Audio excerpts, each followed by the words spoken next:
Lesson 160. I am at home. Fear is the stranger here. Hi there. How would you like to get rid of fear in your life? Do you think that is possible? Or do you think fear serves its own part in protecting you? Don't you think love would protect you even better than fear? Let's dive into Lesson 160 today and explore these questions together. I am at home. Fear is the stranger here. As you may have already heard a few times, fear is the opposite of love. Today's lesson says that fear is a stranger to love. And when we identify with fear, we become strangers to our own self as well. Our true self remains alien to the part of us that thinks it is real but different from our true self. Who could be sane in such a circumstance? Who could be sane and think they are what they are not? Who could be sane and judge against themselves? In truth, fear is like a stranger who walks among us, coming from a different place and speaking a different language. This stranger doesn't come from truth. He looks upon a world that our truth does not know, and understands what our truth considers senseless. This madman fails to recognize to whom he comes, yet insists that he is at home, while we, who are truly at home here, are called the strangers. And yet, how simple it would be to stand our ground and say, This is my home. Here I belong, and will not leave because a madman says I must. why shouldn't we say that? Could it be that we have invited this stranger in, asking him to take our place? Could it be that we let this stranger make ourselves the stranger to ourselves? After all, nobody would abandon something so valuable unless they thought there was another home more suited to their tastes. Who is the stranger? Is it fear, or is it us who are unsuited to the home God provided for His Son? Is fear a part of God's creation? Does love complete fear, and is love completed by fear? In truth, there is no home that can house both love and fear. Love and fear cannot coexist. Shall we repeat that? There is no home that can shelter love and fear. They cannot coexist. If we are real, then fear must be an illusion. And if fear is real, then we do not exist at all. Because we are love. So, the solution to the question, who is the stranger, is pretty simple. Those who fear have denied themselves and said, I am the stranger here. And so I leave my home to one more like me than myself, and give him all I thought belonged to me. and now they are exiled, not knowing who they are, unsure about everything except the fact that they are not themselves, and their home is no longer theirs. And now, what do they search for? What can they find? Strangers to themselves will struggle to find a place to call home because they have made their return impossible.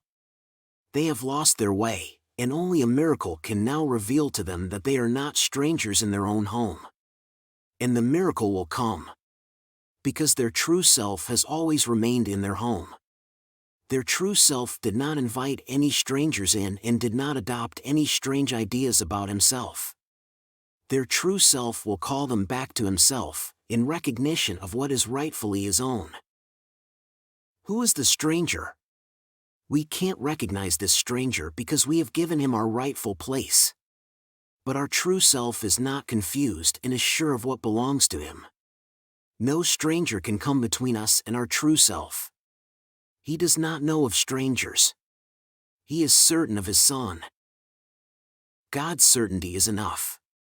The one God recognizes as his Son belongs where he has put his Son forever. God answered us who ask. Who is the stranger? Let's hear God's voice assure us that we are not strangers to our Father, and our Creator is not a stranger to us.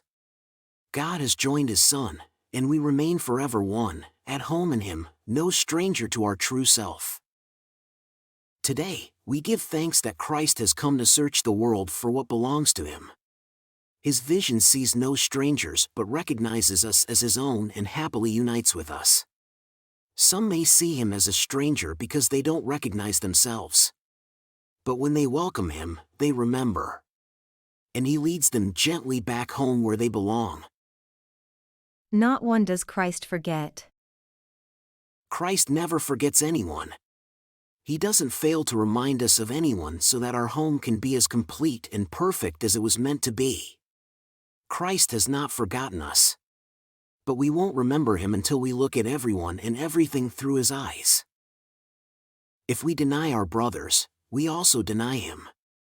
If we deny our brothers, we refuse to accept the gift of sight that allows us to recognize our true self, remember our home, and find salvation. How important is that? Let's never forget that from now on. Whenever we fail to recognize one brother as the Son of God they are, we deny ourselves the gift of Christ's vision, we deny ourselves the recognition of our true self. We lose ourselves. I am at home. Fear is the stranger here. Remember to set some time for your longer practice periods when you wake up and before you go to sleep. I am at home. Fear is the stranger here. And remind yourself of today's idea every waking hour. I am at home. Fear is the stranger here. I am at home.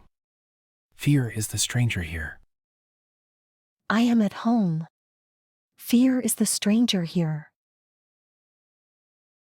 So, what do you think of that? How revolutionary would it be to treat fear as the stranger in our lives? How will this change everything? Do you remember when during this video series we've been focusing on the fact that it's as though we are living in two worlds?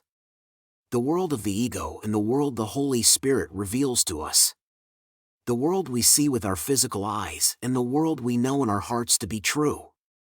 The perception of separateness and the realization of our oneness with God and one another. The veil of illusions and the ultimate truth. That's the same as saying the world of fear and the world of love. And do you remember when we said that we can see just one world at a time? If we are entangled in the world of fear, we cannot see the world of love. Whereas if we root ourselves in the world of love, it's as if we don't even have the knowledge of the world of fear.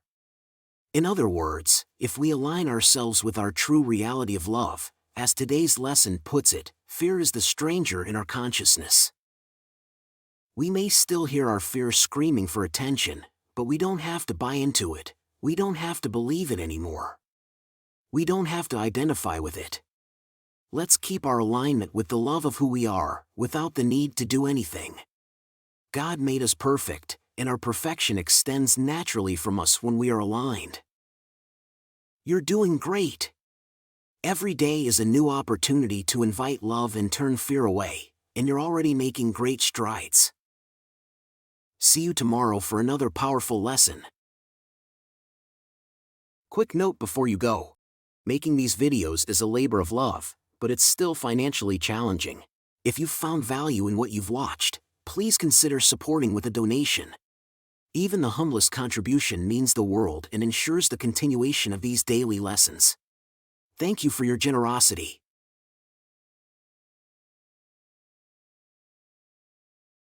Did you enjoy the video and find it helpful?